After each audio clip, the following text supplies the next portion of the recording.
This was England, land of churches, of ivy-clad colleges, of quiet countryside. Today shattered and blasted by Hitler's Luftwaffe. Brave London, historic Coventry, all England knows the terror of front-line destruction. Ancient China is fighting an ancient enemy, but a modern, relentless, driving enemy. We are fighting by China's side, for we too have been stabbed in the back. We're counting on the wonderful strength of Russia, on its stern resistance to the aggressor in defense of its homeland, and its smashing power of attack in all kinds of weather with all kinds of equipment. Africa, torrid land of antiquity, springs into the headlines with tales of desert fighting, of surprise attacks and retreats. Our allies in Africa, England, China, Russia, are battle-scarred and torn. Their homes and cities bear wounds which will take years to heal. But America's main street still looks the same. Our Broadways and main streets aren't ragged and pitted with bomb craters, but they're fighting. Their sons are fighting overseas. Their men and women at home are giving guns to half the world. They're sending food and clothes, tanks and planes. They're doing a job. In the West, they're harvesting huge crops of grain, tons of grain, carloads, shiploads. And in the West are the cattle lands, great herds and getting bigger. 10 billion pounds of beef a year for the fighting United Nations. Here's food and clothing on the hoof for the best-fed, best-dressed fighting forces in the world. America's grazing land, her orchards and fields make her truly the pantry of democracy. From the ranges of the Great Lakes Basin comes iron ore, down the inland route to the steel mills of the East. To the mills comes scrap iron and steel from every American home to be melted down shortly to reappear as tanks and trucks, guns and bombers. Bombers for fast freight to Tokyo and Berlin. Yes, Broadway and Main Street, you're doing your share. To harbors and ports come all of these, the vital tools of war. Docks are piled high with cargoes for the convoys that are bringing the fight to the enemy. For America is determined not to wait for the war to come to her. She is carrying the fight.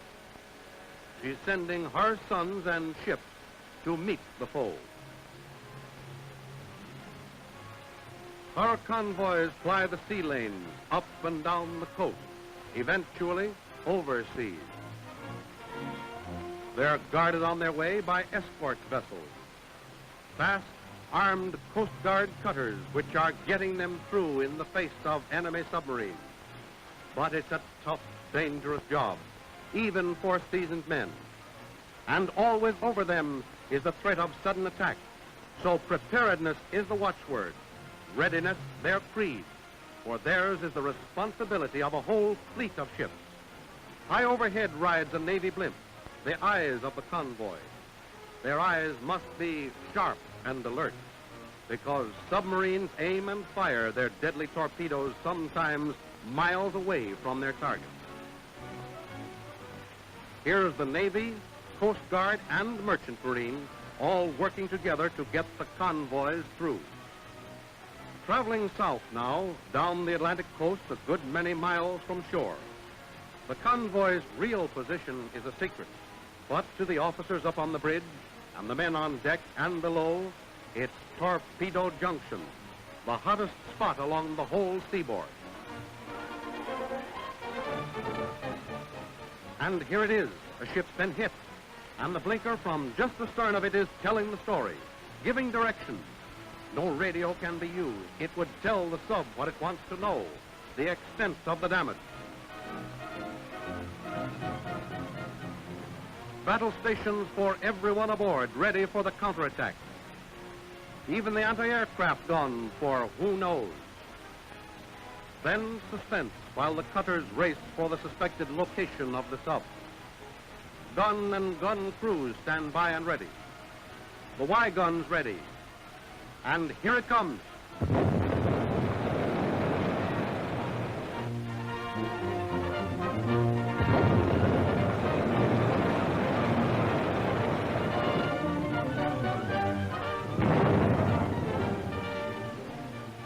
The chances are it's a deep one this time, 100 or 200 feet down.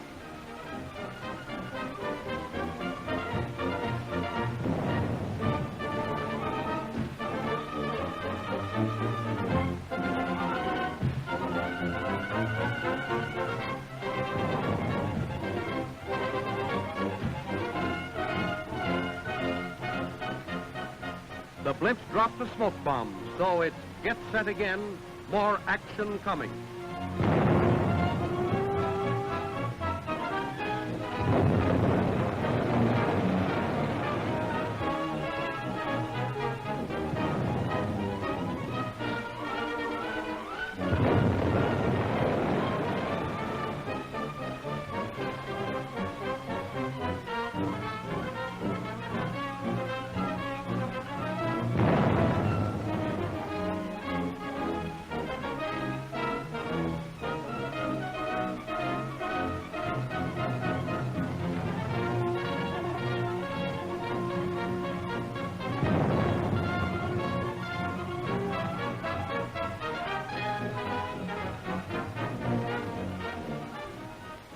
Did they get it? They're not saying, but you can bet nobody's throwing oil overboard these days. The shooting's over. All quiet now. But there's a cost to be counted. During the action, a cutter was rammed. A smashing blow that left a gaping hole. Ship and Coast Guard crew were saved, and they'll be back.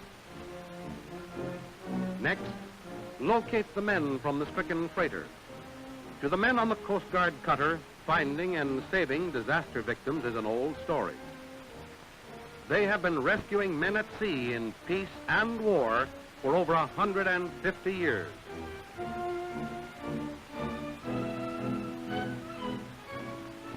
Coast Guardsmen, all men, have a deep respect for these, the merchant seamen, because they'll go right back to sea again. They're tough and grim, and they're counting the ships gone through, not down. Neither they nor we can say how many get through or to where. But this we know, the average is high. We know there'll be courageous men aboard them and that they will get through. Broadway, Main Street, USA. These are yours, your sons, your work.